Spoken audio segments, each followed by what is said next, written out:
Hello, I'm Brigantia Blackbird. Happy Wednesday and welcome back to the series on the Havamal. Today we look at verse 101 and we will examine three different translations.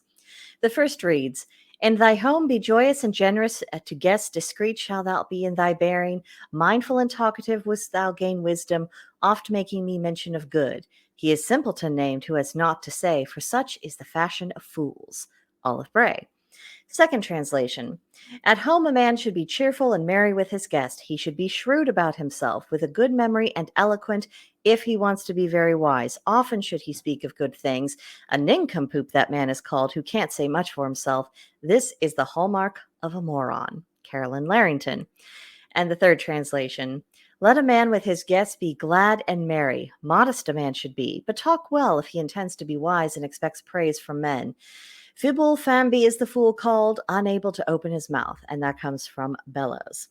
So this verse returns to the theme from earlier verses in the Havamal about the need to be a good host and how to present oneself gracefully and appropriately, because this is a way to earn respect and to generate goodwill. Now, I realize we live in a day and age that rather rejects the idea of a society having a common etiquette and social standards, and that has left a vacuum that's been filled with the poison of political correctness and wokeness. The result has been the destruction of reasonable expectations and the dangerous isolation of people. The whole sorry business has caused considerable harm and it has made it extremely difficult to repair the existing damage. This is a hard lesson for us to learn as a civilization, and for those of us who are at least trying to improve the situation, it means living in a perpetually awkward state. Now, this doesn't mean that such endeavors aren't worthwhile or that anyone should give up trying. I mean, quite the opposite. But it is good to remember what we're up against and how difficult it can be to unlearn bad habits for ourselves and for other people who look at this path, say, maybe there is something to it, and who are trying to unlearn bad habits themselves. It takes time. Now, the latter part of the verse criticizes those who are willfully silent and who choose to be antisocial. This is different from being socially awkward and trying to find one's feet in social situations.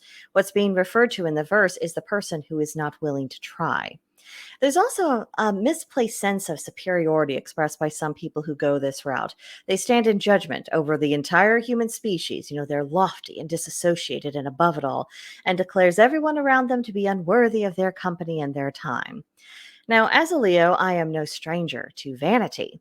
But this is really a bit much, even for someone like me. Being a loner and a hater of people has been glorified. But look at the results and consider how this attitude, especially since it's starting to be held en masse, is contributing towards the breakdown of our civilization. Wouldn't it be simpler and achieve more long-term good if we just stepped out of our comfort zone and learned how to people? At least that's what I took out of this verse. Let me know in the comment section what you take from this verse and just where your own mind took you. Or if you have something longer in mind, just send me a shoot. Send me an email at brigantiablackbird.com. Brigantia Blackbird at proton.com. I think I need more tea before I started recording today. But anyway, hit me up there if you want to. I will reply. In the meantime, just leave me your thoughts in the comment section. I'd be happy to hear from you. And I guess I will see you guys next time. Bye.